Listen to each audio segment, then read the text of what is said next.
Phocuswright for us, and especially winning Phocuswright Europe, was a quality badge, right?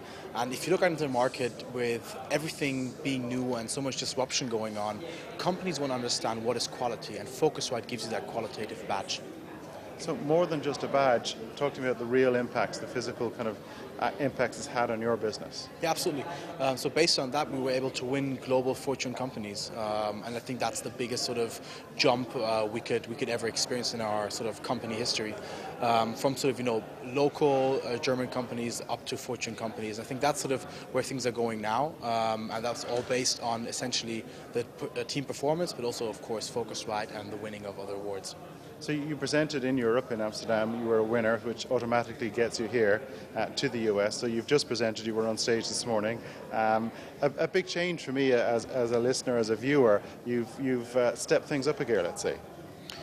Well, we sort of froze our company the last 3 weeks and said, guys, let's only focus on Phocuswright.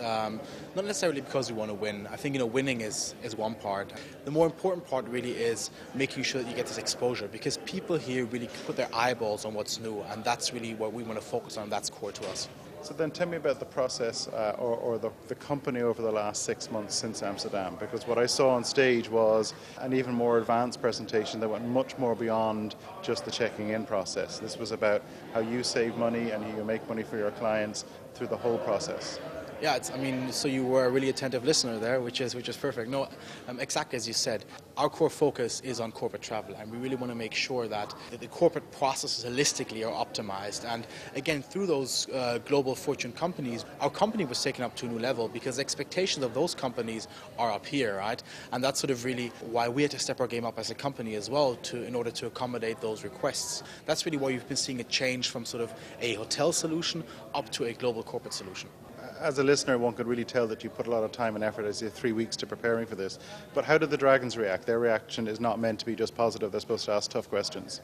Absolutely, and I think they're experts. They know exactly what's going on, and they ask the exact right question. We have a situation in regards to the chicken and egg problem, where we need hotels and we need corporates and vice versa.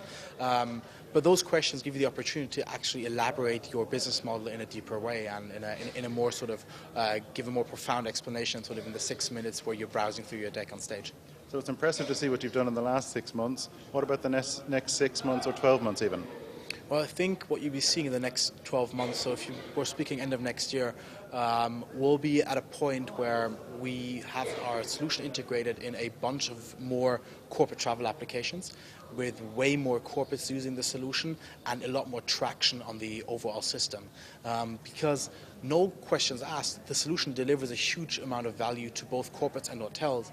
It's just, how do you bridge this technology gap? And we've bridged that now, and now it's really about, all balls to the wall and forward. Excellent. Thank you.